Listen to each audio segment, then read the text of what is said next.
Welcome to 99 TV. నేను Priyanka. Iran దేశంలో ఇటీవల చోటు చేసుకున్న పరిణామాలు ఆ దేశ రాజకీయ చరిత్రలో మరో కీలక మలుపుగా మారుతున్నాయి.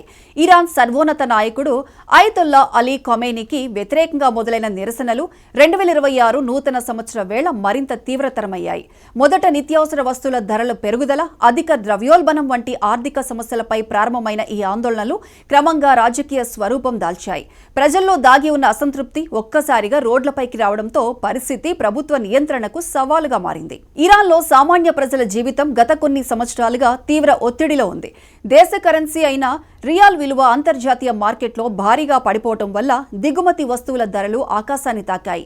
ఆహారం, ఇంధనం, మందులు వంటి అవసరమైన వస్తువులు కూడా సాధారణ ప్రజలకు అందని ధరలకు చేరుకున్నాయి.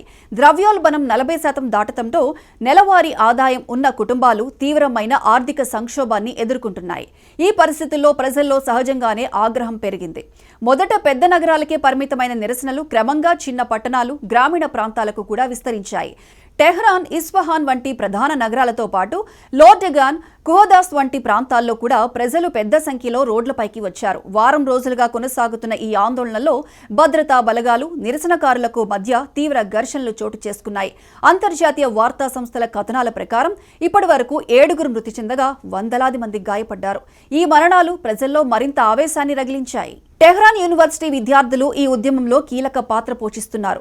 విద్యార్థులు రోడ్లపైకి వచ్చి ప్రభుత్వ విధానాలను తీవ్రంగా విమర్శిస్తూ నినాదాలు చేశారు. సర్వాధికారికి మరణం వంటి నినాదాలు దేశవ్యాప్తంగా చర్చనీయాంశంగా మారాయి. ఇరాన్లో విద్యార్థుల ఉద్యమాలు చరిత్రలోనే ఒక ప్రత్యేక స్థానం కలిగి ఉన్నాయి. గతంలోనూ అనేక రాజకీయ మార్పులకు విద్యార్థులు నిరసనలు బీజం వేసిన సందర్భాలు ఉన్నాయి. అయితే ఈసారి కూడా యువత ముందుండి ఉద్యమాన్ని నడిపిస్తుండడం ఆశ్చర్యం కలిగిస్తోంది. 1979 ఇస్లామిక్ విప్లవానికి ముందు ఇరాన్ను పాలించిన షా మహ్మద్ రెజా పహ్లావి కుమారుడు రెజా పహ్లావికి కొంతమంది నిరసనకారులు మద్దతు తెలపగా, ప్రస్తుతం అమెరికాలో ప్రవాస జీవితం గడుపుతున్న రెజా పహ్లావి సోషల్ మీడియా ద్వారా స్పందిస్తూ నిరసనకారులకు సంఘీభావం ప్రకటించారు. ఆయన వ్యాఖ్యలు ఇరాన్ రాజకీయ వర్గాల్లోనే కాకుండా అంతర్జాతీయ స్థాయిలో కూడా చర్చకు దారితీశాయి.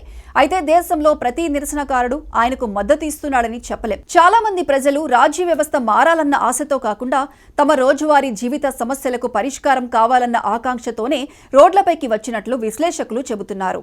కోదాస్లో జరిగిన ఘర్షణలో బాసిజ్ పారామిలిటరీ దళానికి చెందిన ఒక సభ్యుడు మరణించగా మరికొందరు గాయపడినట్లు తెలుస్తోంది. భద్రతా బలగాల ప్రాణ నష్టం కూడా పరిస్థితి ఎంత తీవ్రంగా ఉందో తెలియజేస్తోంది.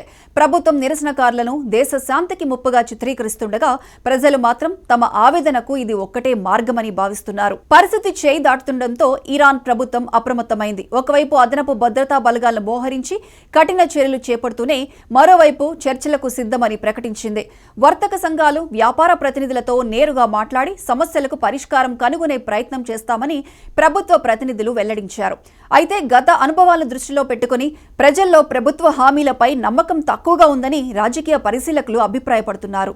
నిరసనల వ్యాప్తిని అడ్డుకోవడానికి కొన్ని ప్రాంతాల్లో ఇంటర్నెట్ సేవలు నిలిపివేయడం కూడా జరిగింది.